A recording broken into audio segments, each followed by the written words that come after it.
Joining me now is Freshwater Strategy's Leo Shanahan. Thanks for your time, Leo. Thanks, Sharri. So what's your assessment? Is it all a done deal now, or is that large proportion of 17% of undecided voters still possible to swing it in favour of the yes camp? Yeah, it could definitely still swing. I mean, it's not a done deal. That is still a substantial minority that could swing this campaign to yes. But on the current numbers, the Freshwater Strategy poll had no, with undecideds included at 50%, and yes at just 33%. Now, when you remove those undecideds, you had a 40 to 60 margin. So very, very dire numbers for the yes campaign at the moment. Now, you mentioned that it's sitting around the same number as Labor's primary vote. I'd be cautious about that correlation equaling causation in this instance. There's no doubt that for Anthony Albanese, there are problems afoot, and whether they're directly being caused by the voice or an appearance that the focus on the voice is coming at the expense of other major issues. So I think it'd be interesting to have a look at the preferred Prime Minister vote now that is actually narrowing. Now that's gone from 29% to 55% in December to 37%, still very much in the favour. So this showing that Dutton's polling figures as preferred Prime Minister are rising, Albanese's are falling, they're narrowing. They're narrowing. They're down to 9 points on our polling.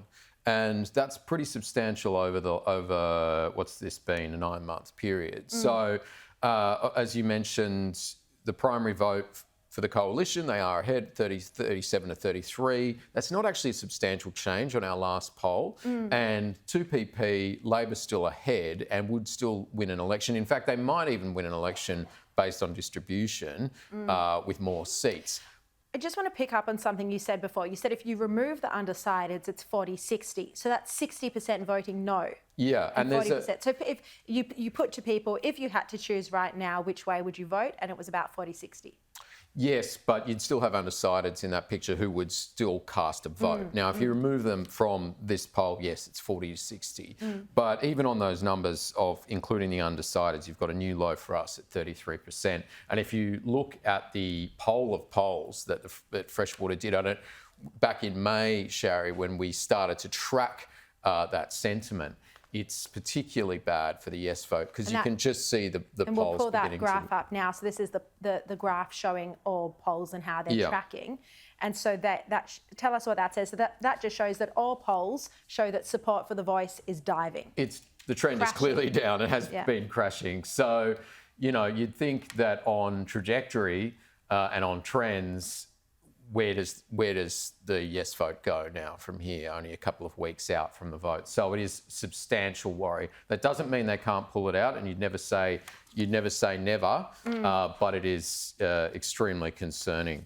I think, politically, where are we at now? It's worth keeping in mind that, as I said, Anthony Albanese would still win an election, but it does appear that Peter Dutton and the coalition are, in the very least, in the game at this point. Well, they've had a resurgence off the back of Dutton campaigning for the voice, and it's coincided with Albanese facing many scandals. Richard Marles's travel scandal, this COVID inquiry, the misinformation bill. I mean, it's just piling up for the Prime Minister. Yeah, and I think it's another really interesting thing that we did in the AFR Freshwater Strategy poll is to look at why people were switching from yes to no. And what was the main reason? Well, the main reason is that I feel that the voice is distracting from the nation's bigger priorities like cost of living and housing. Yeah, all right. And the second was, now that I know more about the voice, I like the idea less. So the more the detail, the more people turn away. So it's really interesting in that it's less about the referendum itself, it's more about the distraction that it's causing and the people's priorities in life. Yeah. All right. Leo Shanahan, thanks so much for your time. Thanks, Sharri.